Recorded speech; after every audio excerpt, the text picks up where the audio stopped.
and their limitations play out clearly and improves their stamina. Stretching people born with. This is an age-old question. Are leaders born or made? The answer is both. Let's start by looking at what people are born with. Obviously, everyone is born with strengths and weaknesses in different areas. Physical attributes are obvious. Some people are taller, some people are shorter.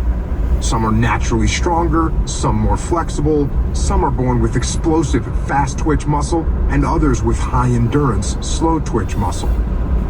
Physical training can certainly improve the physical capabilities of any individual. Working out with weights makes people stronger. Running improves their stamina. Stretching improves flexibility. But people are born with and limited by their own genetic makeup. These characteristics and their limitations play out clearly in sports and physical competitions. We can try to reach our genetic potential and perhaps push slightly beyond that, but eventually we are confined by our DNA. People are also born with different cognitive capacities. Sure, with training, they can maximize their intellectual capabilities, but there will be a limit. No amount of studying can turn a person of average intelligence into Einstein. But learning, studying, and drilling can improve someone's ability to think. The more a person reads, the better they can contextualize things in the world. The more a person studies language, the better their vocabulary becomes. The more a person asks questions, practices figuring out answers, and trains their ability to think, the better they will actually be able to think. So, just as a person can improve their physical capabilities, a person can improve their intellectual competence until they reach the limits of their genomes. The same is true with leadership characteristics. There are certain traits a human being can be born with that are beneficial for leadership. Being articulate is one. The better a person can communicate their ideas in a simple, clear manner, the more effective a leader they will be. And some people are born more naturally articulate than others. The ability to analyze complex problems and break them down into simple, easy to understand concepts is also a natural ability that some people possess. And this is a great skill for a leader to be born with. When a leader has to attack an undertaking of any kind, being able to understand the undertaking in simple terms is critical, not only so the leader can communicate to the team about the nature of the undertaking, but also so the leader can identify a simple solution nested inside a sea of complexities. The more confidence and charisma a leader has, the better he or she will do as a leader.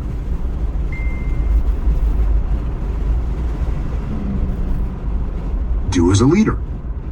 And charisma, while hard to quantify, is an identifiable trait that human beings have.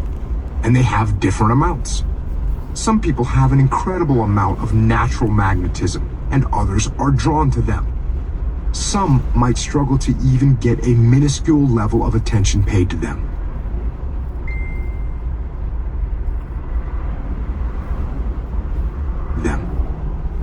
Even a trait like being loud is a good leadership quality to have. If you are going to lead, people need to hear you. But if your voice is not loud, the team will not be able to hear your directions and therefore will not be able to execute. The ability to read people is very important, but it too doesn't come naturally to everyone. In fact, some people do a horrible job of interacting with others. They are socially awkward and don't pick up on other people's emotions and reactions. All leaders have strengths and weaknesses. Fortunately, they can improve. How? First, a leader can become more articulate. They can practice speaking, study to expand their vocabulary, and read and write to practice and improve their ability to clarify and communicate their thoughts. In doing these things, they become more articulate over time. A leader can also get better at simplifying things by detaching and thinking about problems more abstractly, by making simplification their goal And by continually reprioritizing or removing things that are not really important over time and with practice, the leader will improve their ability to develop simpler solutions. Charisma might be hard for a leader to improve, but they can certainly make some progress. The leader can pay attention to their posture and countenance. As the leader gains experience, they also gain confidence, which helps their charisma. A leader can also focus on things like looking people in the eye when talking to them, listening intently to what others say, and speaking clearly with humble authority. The leader can make sure they project their voice so they are heard. All those little things add up to increased charisma. To improve their ability to read people, the leader can start to pay more attention to body language, facial expressions, and tone of voice. Once the leader is paying attention, they can figure out what a person's baseline of behavior is and then begin to identify when the person deviates from that baseline, which will help indicate the person's feelings or mood. So there are quantifiable ways for leaders to improve their natural leadership characteristics. But it would be unrealistic to think a leader can go from a low level in any category to an exceptional level, just as it would be unrealistic to turn a world champion marathon runner into an Olympic champion weightlifter. The genes just aren't there. So how can a leader become great if they lack the natural characteristics necessary to lead? The answer is simple. A good leader builds a great team that counterbalances their weaknesses. I saw this taking place when I was running tactical training for the SEAL teams. There was a task unit commander in charge of 2 SEAL platoons who didn't have a loud voice. He was smart and tactically savvy, and he seemed to be respected by his troops, but he had the vocal cords of a mouse. While it is certainly a benefit for any leader to be able to project their voice, it is absolutely critical for a combat leader to be able to make themselves heard. The reason is obvious. During a machine gun fight, it gets extremely loud. And yet, direction still has to be given in a loud and thunderous tone so the rest of the team can hear the call and then pass it on. Unfortunately, this was beyond the capability of this particular SEAL officer. I counseled him about it directly. Your men can't hear you. You need to get louder. I'm not sure I can, he told me. Well, you better, because right now, your weak voice is rendering you ineffective as a leader. I replied, being as blunt as I could, to try and get him to remedy the situation. I watched and listened to him during the next training exercise. There was no improvement. His team lagged behind because they could not hear his orders. After the training mission, I addressed it again with the officer. During the next mission, there was still no improvement. I started to wonder if this individual could actually be effective as a SEAL leader, and my suspicions drifted towards no. I was born with a naturally loud voice, and that voice had always served me well as a SEAL leader. I reflected on times when my loud voice was able to pierce through the noise of gunfire and explosions and be heard by my men. It was a critical capability. You might think the radios we use with the high-tech noise-canceling headsets would solve this problem, but it doesn't. During the chaos of a gunfight, people often can't hear their radios, and even if they can, they can't always pay attention to them. Commands are lost in the mayhem. But verbal commands are different. Every SEAL is trained since day one of the basic SEAL training course to stop shooting when they hear a command being yelled, look at the person who just yelled the command, repeat the command back to them, then look at the person next to them in the opposite direction, pass the word on to them, and wait for them to yell it back, ensuring they got the word. This does not happen when commands are passed on the radio. That is why commands and directions are so often lost on the radio. I really started to question the potential of this quiet SEAL officer and further addressed it with him. Look, I see that you understand tactics. I see that you are good at planning. I even see that you are making good tactical decisions. But none of that matters if your men can't hear you. You need to get louder, and you need to get louder now, or else you aren't going to make it. He was disappointed by my words, but not angry.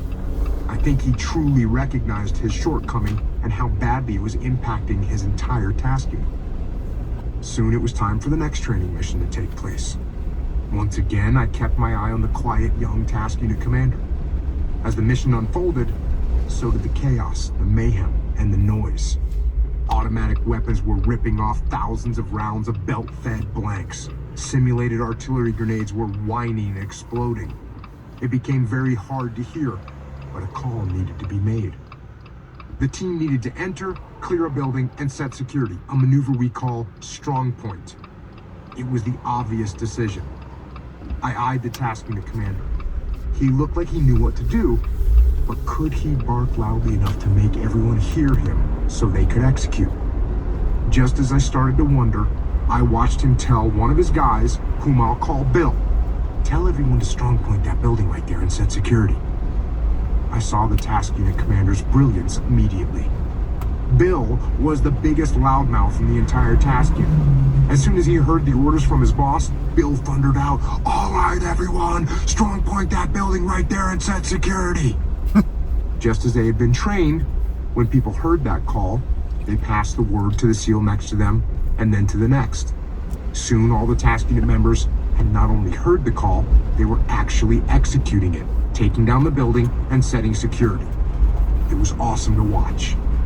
It proved verbal commands worked, but it also proved that I was wrong. The SEAL officer was absolutely capable of leading men in combat. He just needed to figure out how to utilize the people on his team to cover for his weakness. And that is what a good leader does. Finds other people to bring onto the team who compensate for his or her shortfalls. By doing that, even the biggest deficits in leadership traits can be overcome. Combine that with hard work to try to improve on areas of weakness, and soon any person can drastically improve their ability to lead. Well, I should say almost anyone. Because there's one type of person who can never become a good leader. A person who lacks humility. People who lack humility cannot improve because they don't acknowledge their own weaknesses. They don't work to improve them, and they won't bring someone onto the team to offset their shortfalls. This person will never improve. Beware. But everyone else can get better.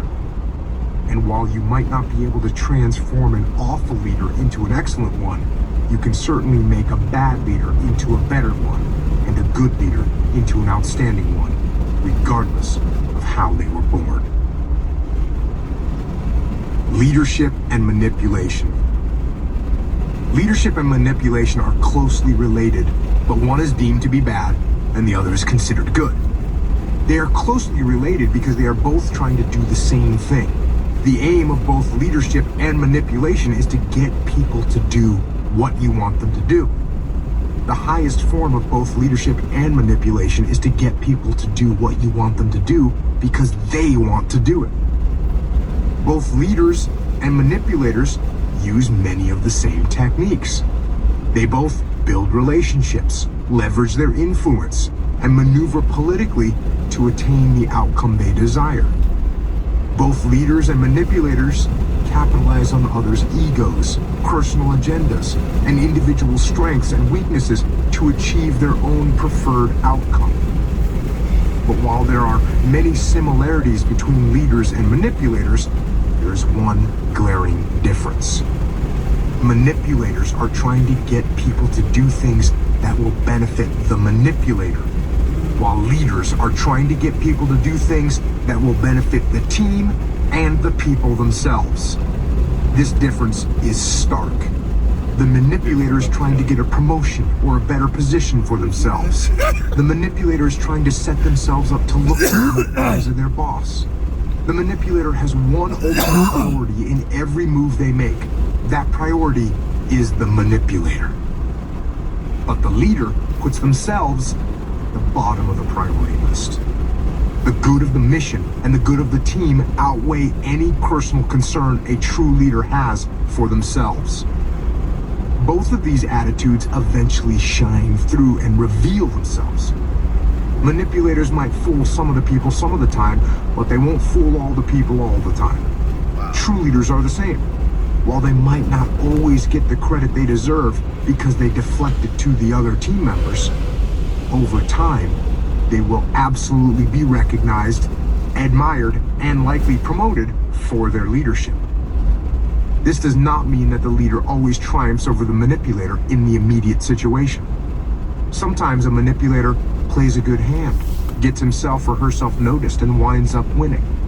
But the win will be short-term. Sacrificing others for yourself never pans out in the long term. People eventually take stock of the fact that you are not looking out for the good of the team, but instead you are looking out for yourself. When people notice that, they will not follow you for long. The same thing happens to a good leader. Their true goals are eventually revealed. When a good leader makes sacrifices and puts other people and the mission ahead of themselves, eventually that will be recognized and people will want to follow that leader. Good leaders do the right things for the right reasons. They work hard, support the team, and lead solid execution. In the long run, the reputation of a true leader far outweighs the glory-seeking manipulator. And in the end, the good leader, looking out for the mission and the team, will win. Subordinate your ego. At Echelon Front, our leadership consultancy, Leif and I began working with a company